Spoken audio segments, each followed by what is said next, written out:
नमस्कार, मी ज्ञानेंद्रनाथ। आज विषय आहे वनस्पतीशास्त्राबद्दल। आपण याआधीही काही वनस्पतीशास्त्राबद्दल थोडीशी माहिती घेतली होती। त्याप्रमाणे आज मी तुम्हाला एक विशिष्ट वनस्पतींची माहिती सांगणार आहे। ती वनस्पती म्हणजे आज मितीस बऱ्याच लोकांना त्या वनस्पतीबद्दल जे ज्ञान आहे त्या ज्ञानामध्ये थोडीफार भर पडावी, त्या वनस्पतीची जास्तीत जास्त तुम्हाला माहिती आणि त्याचं जे काही अनमोल गुण आहे हे तुम्हाला तुमच्या संसारामध्ये, तुमच्या व्यवहारामध्ये, तुमच्या व्यवसायासाठी कसे उपयुक्त ठरतील याबाबत मी थोडीफार चर्चा करणार आहे। ही वनस्पती म्हणजे जिला आपण काळी हळद असं म्हणतो। आता काळी हळद ही अनेक प्रकारची असते, जी अगदी थर्ड ग्रेड आहे, म्हणजे जिचा रंग अगदी फिका आहे, जिच्यामध्ये जी ऊर्जा आहे ती अत्यंत कमकुवत आहे। अशा वनस्पतींचा वापर हा केवळ हवनामध्ये केला जातो। अर्थात तो पूजेमध्ये देखील आपण ठेवू शकतो, त्याची पूजाही करता येऊ शकते, पण त्याची जी प्रत असते ती कमी दर्जाची असते।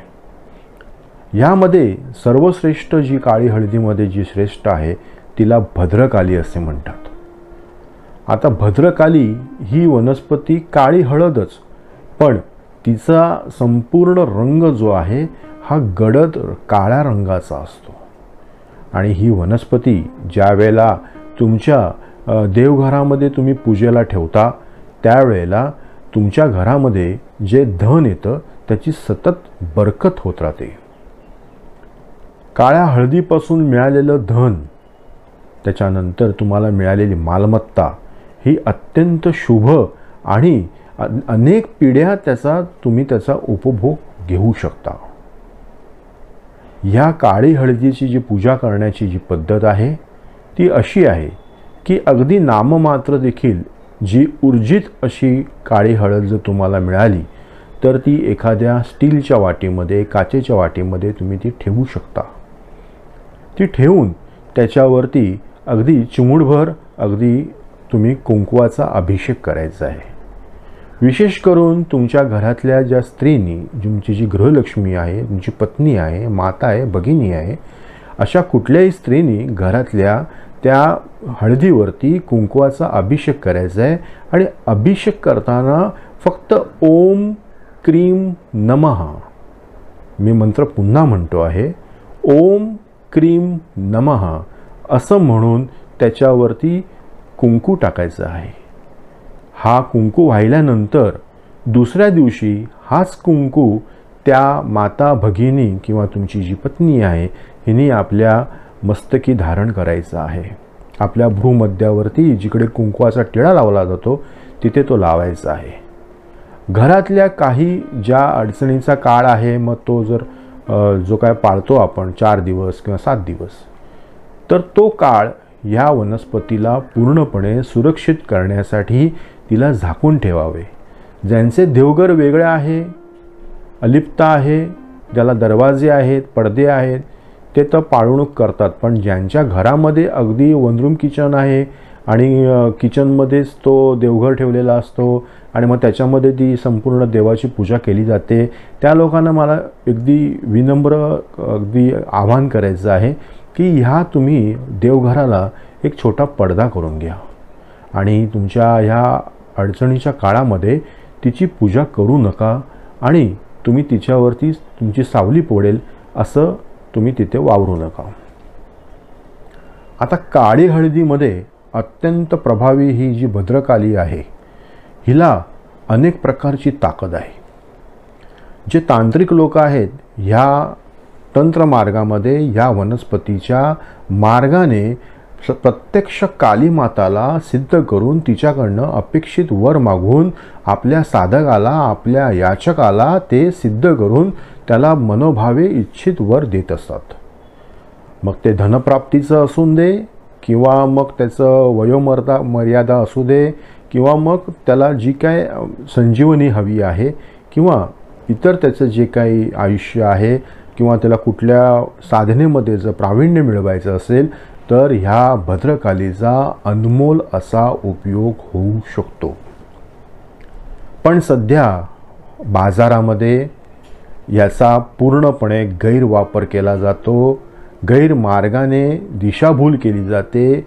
मार्केटमध्ये अशा प्रकारचे काही व्हिडिओ केले जातात की ह्या काळी हळदीकडे मग जो आपण कापूर ठेवला तो पेटतो आहे, टाळं ठेवलं तर ते उघडते आहे, दाबण ठेवलं तर ते वागतं आहे. हे सगळे जे व्हिडिओ आहेत हे एडिट करून लोकांना फसवण्याचा प्रयत्न केला जातो. त्यांच्याकडनं त्यांना लुबाडण्याचा त्यांचा हा मानस असतो. हे एक साधन झालं आहे लोकांना फसवण्याचं. पण असल्या कुठल्याही भूलथापांना तुम्ही बळी पडू नका. ही प्रत्यक्ष कालीमाता आहे. हिचा सौदा करण्यापेक्षा तुम्ही तुमच्या घरामध्ये, तुमच्या देवघरात हिला स्थान द्या, तिची मनोभावे पूजा करा. मग तुमचं ते घर असो, ऑफिस असो किंवा कोणतंही कार्यालय असो, त्यामध्ये जिकडे आपण आपली लक्ष्मीला ठेवतो, जिकडे आपलं धनपेटी असते, तिथे तिला तुम्ही स्थापित करा. प्रेक्षक हो, मी तुम्हाला आश्वासन देऊ शकतो या बाबतीत की या भद्रकालीचा जी सत्य आहे, एकदम ऊर्जित आहे अशी वनस्पती जर तुम्ही तुमच्याकडे जर ठेवलीत तर निश्चितपणे मी सांगतो तुमच्या आयुष्यामध्ये आमूलाग्र बदल होऊ शकतो.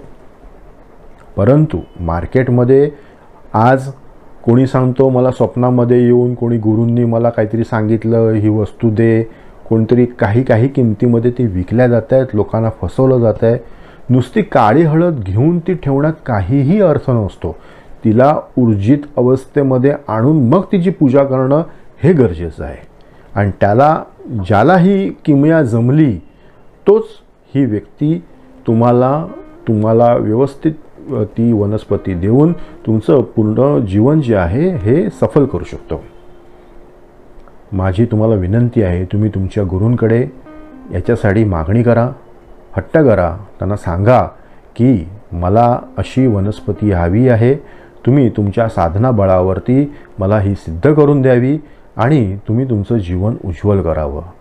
या काळी हळदीमुळे एकतर तुम्हाला धनप्राप्ती होते, दुसरी गोष्ट ज्यांना शत्रूचा त्रास आहे त्यांचा बिमोड होतो आणि घरामध्ये कुठलीही काही अवकळा असेल, पीडा असेल तर ती दूर होते.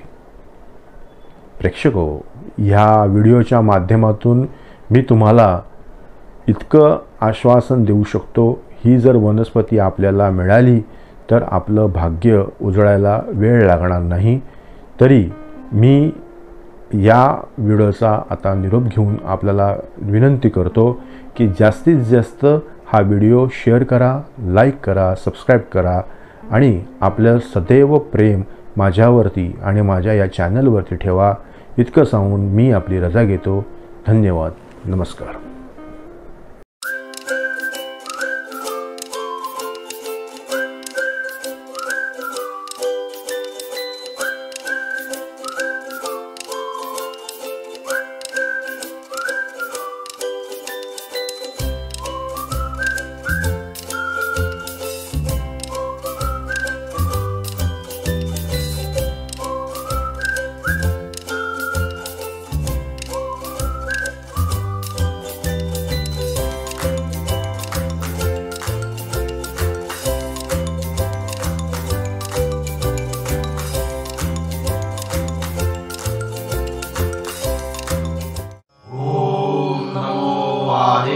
सद्गुरु आदेश अनाद्यरंजन. ओम नमो आदेश सद्गुरु आदेश अनाद्यरंजन. ओम नमो आदेश सद्गुरु आदेश अनाद्यरंजन.